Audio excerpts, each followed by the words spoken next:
With You're Beautiful, it took me on an amazing journey of 3 world tours, of a second album which I recorded with my touring band, a third album which I really wrote for an audience instead of for myself. And it was amazing fun, but I suppose on a personal level, not necessarily as rewarding. Now Blunt's about to release what he says is his best album yet. Perhaps it's the album that I would have recorded if Back to Bedlam, my first album, hadn't sold in its millions.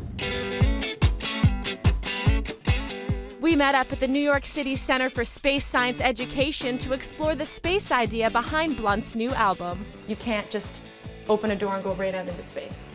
Because Okay. you'll get sucked out. You would, exactly. Right? Okay, So so you need an airlock. There you go. So that's what we're gonna go do. There we go. Adios, good luck. There you go. Look at that.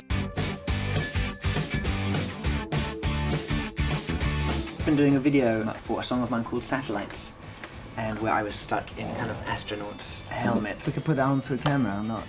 Space, there is no gravity, so in that way you can't feel whether you're up and down, and so you feel disorientated. Exactly. So these goggles simulate how you feel when you first get into space. Sickly feeling. It is weird, right? But the thing is, when you lose focus, Yeah, it's when you lose focus. it becomes really difficult. I can't do the star thing. Whoa! Who won this time? His new album, Moon Landing, might not be a giant leap for mankind, but it could be for his career. Why moon landing? It's got an old school, nostalgic, lonely feeling, and I think the moon landings, for me, have that kind of sentiment too. For some reason, you know, that massive achievement of mankind, we for some reason don't seem to be able to achieve again, which is kind of like first love. And for me, this album has that kind of old school, lonely and romantic sound.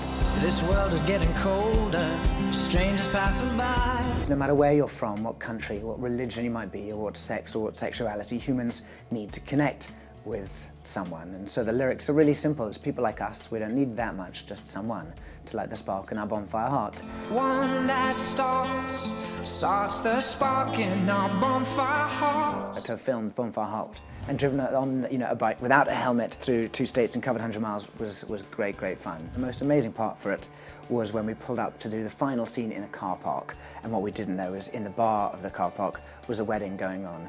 And so I pulled out my acoustic guitar, and to the bride and groom I sang them You're Beautiful, and they said, oh my God, that guy sings that song. And then we put on the song Bonfire Heart, and surrounded by all their friends and their family, the bride and groom had their very first dance of their wedding to my song, and that's what we filmed. Being honest with yourself is a difficult thing to do for anybody. And to like put it all out there, you do that a lot. These songs are very, very honest. I'm not singing about my fast car or my fancy watch. Those things aren't, they don't mean anything. And so Moon Landing is an album of songs that about what it is to be alive and human today.